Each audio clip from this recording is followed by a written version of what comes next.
এখন ঢাকা মহানগর উত্তরের আওয়ামী যুবলীগ কর্মী উমর ফারুক হিমেল, আমরা আপনার নির্মম অভিজ্ঞতার কথা এখন শুনবো। হিমেল, আপনি বলুন। আসসালামু আলাইকুম। আমি উমর ফারুক হিমেল। আমি আওয়ামী লীগের রাজনীতিতে দীর্ঘ 6-7 বছর স্বয়ংক্রিয় রাজনীতি করে আসছি। সেই সুবাদে আমি ঢাকা মহানগর উত্তর 54 ওয়ার্ড ছাত্রলীগের প্রতিষ্ঠাতা সভাপতি ছিলাম, সহসভাপতি, যুবলীগ কর্মী। আমার যে নেতা আহ, হচ্ছে যুবরাজ ভাই, 54 ওয়ার্ড কাউন্সিলর। ওনার অফিসটা 5 তারিখ সরকার পতনের পরপরই তার অফিসে যে সময় হামলা দিল, হামলা দেওয়ার পর তার অফিসটা ভাঙলো। ভাঙার পরে যখন এই খবরটা পাইলাম, তো পাওয়ার পরে আমি আমার যে অফিসে আমি ব্যবসা করতাম, আমার ব্যবসা প্রতিষ্ঠানের অফিস ছিল, প্রয়োজনীয় কিছু কাগজপাতি ছিল, এগুলো নেওয়ার উদ্দেশ্যে সন্ধ্যার দিকে আমি আমার মার্কেটে ঢুকি আর কি, আমার অফিসে ঢুকার পর আমি কাগজপাতি সব গুছাইতেছিলাম। এই টাইমে আমাদের ঢাকা মহানগর উত্তর তুরাগ থানা বিএনপির সাংগঠনিক সম্পাদক আবুল মাকবর সাথে জামাত নেতা যে আব্দুল রব, টাক্কা রব কইলে আর কি চিনে ওকে, ও আগে পুলিশ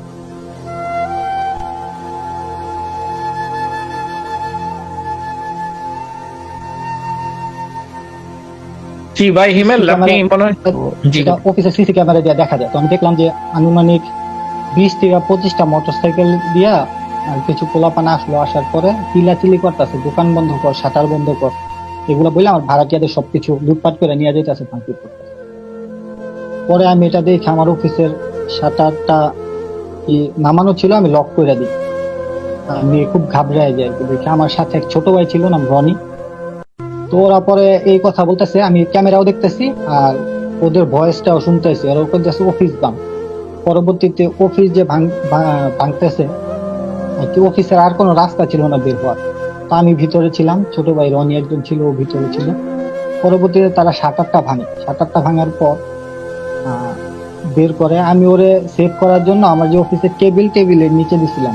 তো ওরেও সাথে পাইয়া, ও তো রাজনীতি করে না, ওরেও আমার পাশে পায়, ওর বুকের মধ্যে 2টা কোপ দেয় চাপাটি দিয়া।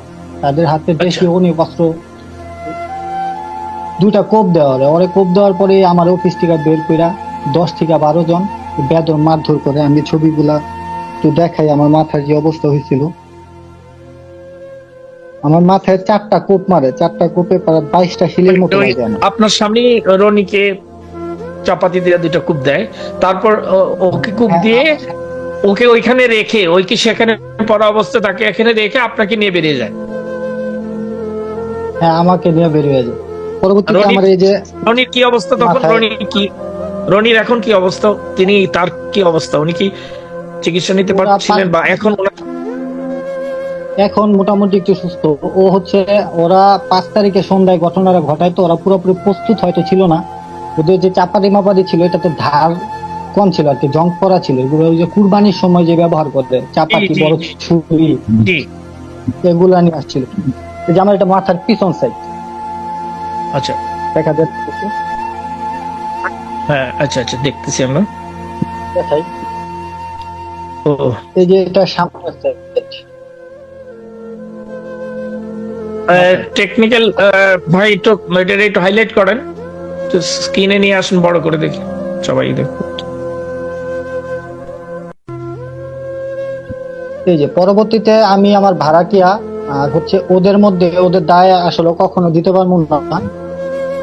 আবুল মাদবর, যিনি আপনার বিএনপি সাংগঠনিক সম্পাদক তুরাগ থানা। না, আপনার কথা তো এখানে থেমে গেল। আপনাকে যখন বাইরে নিয়ে গেল, নিয়ে আপনাকে যেন আঘাত করলো, তারপরে কি হলো? তারপরে ওরা এই লোকগুলি যে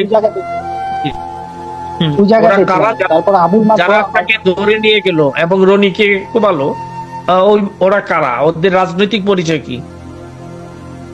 এখানে ছিল জাকির, তুরাগ থানা ছাত্র দলের সেক্রেটারি ছিল। হচ্ছে আবুল মাদবর, তুরাগ থানা বিএনপি সাংগঠনিক সম্পাদক। জামাত নেতা টাক্কা রব, ঢাকা মহানগর উত্তরের কোন পোস্টে আছে, শিওর বলতে পারবো না। সরাসরি ছিল আব্দুল বারেকের ছেলে আশিক, ছিল হারুন ভাইয়ের 3 ছেলে, সজীব, হাবি আর হচ্ছে সৌরভ, ছিল বিপ্লব, পিতা হচ্ছে বজলু মিয়া, এরকম দিদার ছিল, দিদার নামের একটা ছেলে ছিল, আহ শফিক ছিল, এরকম আরো অনেকেই ছিল। আমি সবাইকে আর কি এলাকার বিএনপির সাথে আপনাকে আপনাকে বাইরে নিয়ে আপনাকে তারা আঘাত করে তারা কি আপনাকে ফেলে রেখে চলে গেল, না আপনি ওইখান থেকে পালিয়ে গেলেন, বা কি অবস্থা? জায়গা থেকে পর আমার হাতেও কোপ দিছে, পিঠে, হাতে, সব জায়গায়। পরবর্তীতে আবুল মাতবর, যার কথা বলতেছিলাম, সাংগঠনিক জি। সম্পাদক, ও আমার বাম হাতটা ধরে বলতেছে যে হাতটা কাইটা ফেল। তো আমার হাতে এই জায়গায় একটা কোপ আছে, ছবিতে দেখাইছি। তো একটা কোপ দেয়, কোপ দেওয়ার পর বলে এটাতে ধান নাই, তুই ধারটা নে। ধারটা কই? তো পরবর্তীতে আরেকজন আসে ধারটা নিয়া। তো ওই যে কোপ দিতে নিছে, তখন হচ্ছে সৌরভ নামের একটা ছেলে ছিল, ওর উপর ঝাঁপায় পড়ে। যেহেতু আমার বাড়ির আশেপাশেই, আমার মার্কেটে ঘটনা, এই সৌরভ যখন ওর উপর ঝাঁপ দেয়, তখন কোপটা স্লিপ খেতে আমার এই জায়গাতে লাগে। আর সবাই যখন সৌরভের দিকে একটা ই করে, তখন আমার ভাড়াটিয়ার আমার ধইরা টাইনা হ্যাসরে আমাকে নিয়ে গেছে আর কি। ঘটনাস্থল ছিল নিবিড় ছিল। একটা ছেলে, ও হচ্ছে আমার জীবনের ঝুঁকি নিয়ে বাঁচাইছে। ও একটা কোপ খাইছে পায়ে, ওহ, ও ওদের সাথে আসছিল। পরবর্তীতে ও একটা কোপ খাইছে যে ভাই ওরা কি মাইরা লাইবা নাকি, এই কথা কই আমাদের নিয়ে যায়।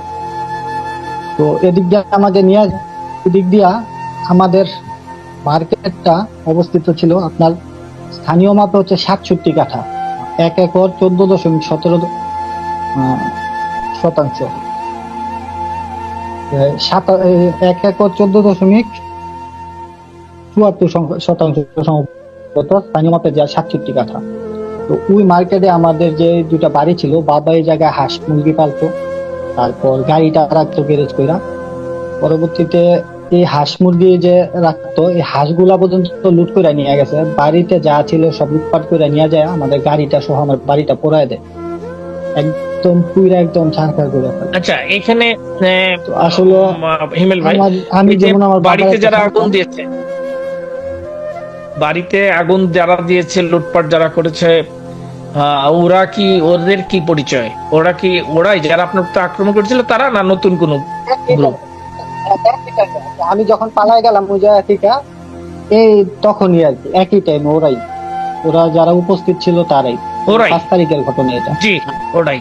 ওরাই ওরাই মানে আপনাকে না পেয়ে আপনাকে আপনার দোকানদাররা, আপনার অন্যরা যখন সরিয়ে নিয়ে গেল, তারপর আপনাকে না পেয়ে তারা আপনার বাড়িতে যে আগুন দিল, লুটপাট করলো, এই তো? বাড়িতে আগুন দেওয়ার পরে জি, আমরা যে বাসাতে বলুন। থাকি, ওরা আবার বাইক টাইক নিয়ে ওই বাসাতে গেছে আমাদের খুঁজতে।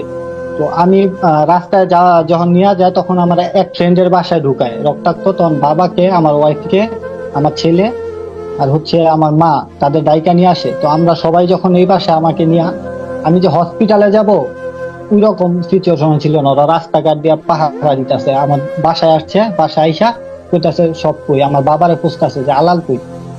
যে আমার বাবা বয়স হচ্ছে প্রায় 70 বছর, তার মেরুদণ্ড অপারেশন করা। তো পরবর্তীতে আরো ঘটনা আছে, বলতেছি আমি কি কি ওরা করছে। পরে ওই বাসা পর্যন্ত আসে, আসার ঠিক পরের দিন আমাকে হসপিটালে নিয়ে যাওয়া হয় প্রায় 2 ঘন্টা পরে। ততক্ষণ আমার রক্ত পড়তেছিল আর কি। ঘটনা এতটা আর কি ভয়াবহ অবস্থা ছিল রাস্তাঘাটে, আমি যে আসলে মেডিকেল নিয়ে যাবে এরকম কোনো সিচুয়েশন ছিল না। প্রায় 2 ঘন্টা পরে মেডিকেল যাই, ঢাকা ছাড়ি।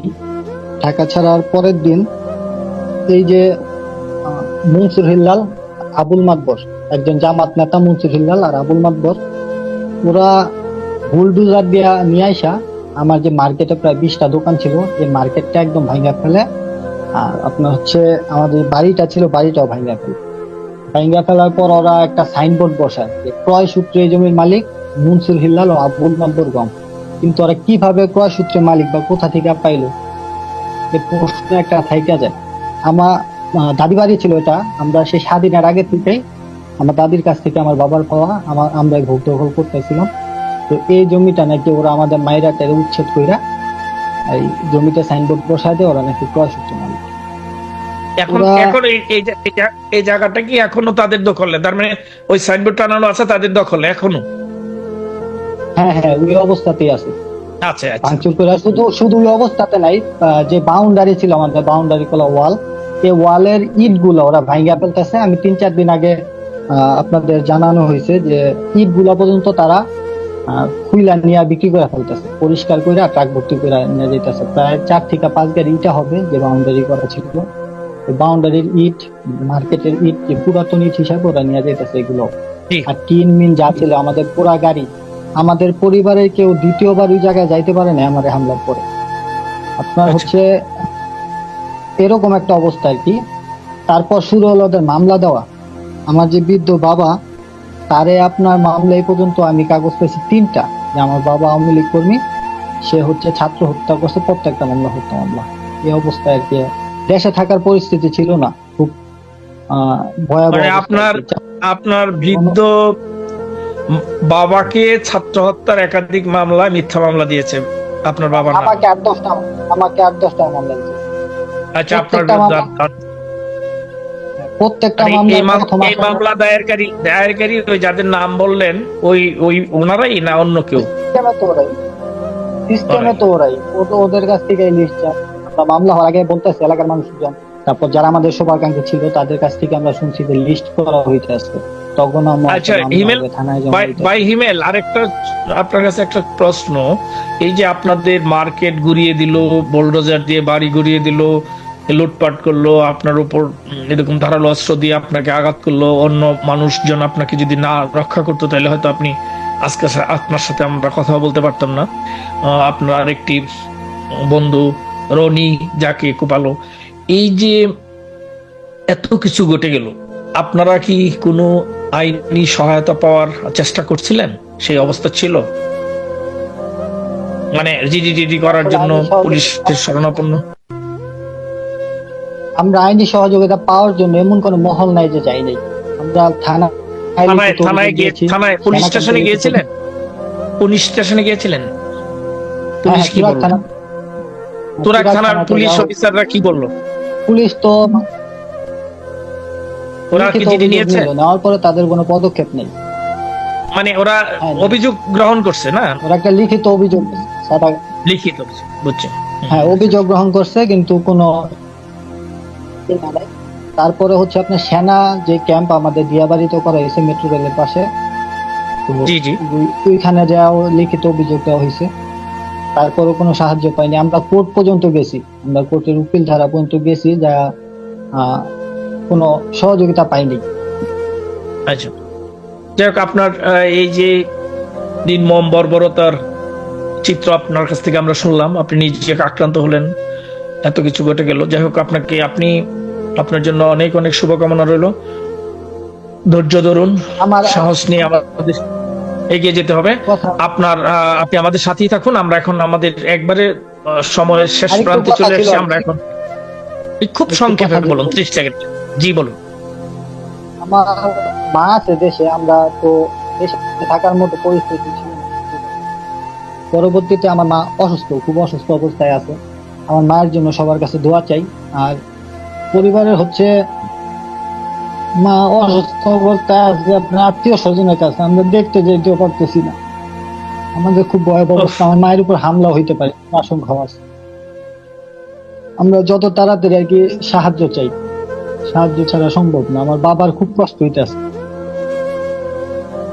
আমার 2 বছর একটা বাচ্চা আছে, স্ত্রী বাবা তাদের নিয়ে আছি। ইন্ডিয়াতে আছে আমার নেতা, খবর নেয় যুবরাজ ভাই, এখানে যারা পরিচিত আছে তার। আমরা ইনশাআল্লাহ খুব দ্রুত এই অন্ধকার কেটে যাবে। এই অপশক্তির দূষররা যারা আপনাদের উপর এই নির্মম হামলা করেছে, আঘাত করেছে, আপনাদের বাড়ি, দোকান, মার্কেট এগুলি গুড়িয়ে দিয়েছে, তাদের রক্ষা হবে না, তাদের বিচার এই বাংলার মাটিতেই হবে, এবং সেদিন খুব বেশি দূরে নয়। ধৈর্য ধরুন, সাহস রাখুন, আপনি আমাদের সাথেই থাকুন। আর আমাদের আরেক ভাই আছে, ওই ভাইয়ের কাছে একটু যাই, ওনার কথা শুনি। আমরা একবারে শেষ প্রান্তে চলে আসছি। হিমেল ভাই, আপনার জন্য অনেক অনেক শুভকামনা। আপনার আম্মার প্রতি আমাদের পরম শ্রদ্ধা পৌঁছে দিবেন, দোয়া করতে বলবেন আমাদের জন্য। আমাদের প্রাণপ্রিয় নেত্রী বঙ্গবন্ধু কন্যা জননেত্রী শেখ হাসিনার জন্য দোয়া করতে বলুন আপনার আম্মাকে। তিনিও ভালো থাকুন এই কামনা করি।